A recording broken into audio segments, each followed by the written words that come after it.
Bismillahirrahmanirrahim. Assalamu alaikum girls. Chapter number 4, Child Guidance. 4.3, Universal Health Precautions. Lecture number 8, Universal Health Precautions. What are सबसे पहले definition है, what is the meaning of universal precautions and how to control, and what are the things that should be kept in your mind while reading this chapter. Why universal health precautions? The concept of universal health precautions emphasize that all our patients should be treated as though they have potential blood-borne infections and can infect the caring healthcare workers. Universal precautions क्या क्या हैं? Treat all the blood and bodily fluids as they get infected. Treat potentially contaminated particles as if they are infected. The goal is to avoid all direct contact. Universal precautions apply to any and all potential exposures. No contact, no exposure, no infection. Human materials भी होते हैं, और ये जो hospitals में basically ये जो topic है इससे रिलेटेड ये है आपका कि जो हॉस्पिटल्स में कंटेमिनेशंस होती हैं, जितने भी आप गवर्नमेंट हॉस्पिटल्स में जाएं, प्राइवेट में जाएं और या क्लिनिक्स में जाएं, वहाँ पे जो चीज़ें भी वहाँ पे जो ट्रीटमेंट्स हो रहे हैं वो किस हद तक गवर्नमेंट या डॉक्टर्स इस चीज़ का ख्याल करते हैं कि वो कंटेमिनेशन वहाँ पे ना हो. बेसिकली ये पहली जो हेडिंग है वो इससे रिलेटेड है. तो इसमें जो चीज़ें कैरी करती हैं इन्फेक्शनस डिजीज़, वो ब्लड है, सीमन है, वेजिनल सिक्रीशंस है, CSF है, साइनोविल फ्लूइड्स है, एमनियोटिक फ्लूइड्स हैं, ऑल अदर बॉडी फ्लूइड्स हैं.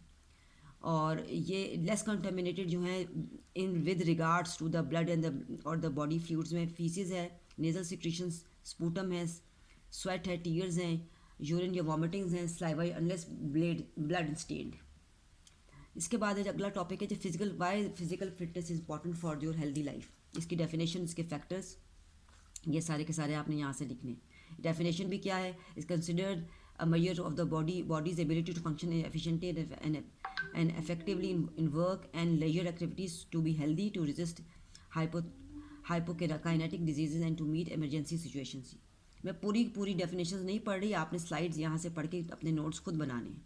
जनरल फिटनेस की डेफिनेशन क्या है, स्पेसिफिक फिटनेस क्या है, ये सारे क्वेश्चंस आपके शॉर्ट क्वेश्चंस में आ सकते हैं. मेन कंपोनेंट्स ऑफ फिटनेस, उसके बाद है फैक्टर्स अफेक्टिंग फिटनेस, फिर बेनिफिट्स ऑफ फिजिकल फिटनेस कि आप इसके बेनिफिट्स क्या हैं, और उसके बाद अगला टॉपिक है आपका बैलेंस फिटनेस के साथ जो चीज़ इंपॉर्टेंट है that is balance diet. Definition balance diet की कि food diet that which contains all the type of nutrients, जिसमें है carbohydrates, proteins, fats, vitamins and minerals and water in proper proportion in the body to meet the requirement of the body, that is called well nutritive diet. Introduction, balance diet की definition, कम खाएंगे, ज़्यादा खाएंगे, आपकी health कैसे maintain करेगी, ये यहाँ से आपने तैयार करना है. उसके बाद ये these are 6 nutrients in the balance diet. अगला है आपका pollution. Pollution is another factor that harms your physical health. When harmful substances contaminate the environment, it is called pollution. Pollution की definition क्या है और ये किस टर्म, क्वांटिटी कैसे टर्म्स इसकी होती है, क्वालिटी कैसे टर्म होती है. आपने आजकल स्मॉग देखी है, that is the type of pollution, types of pollution. उसके बाद है, बस यहाँ तक आप इसको करें.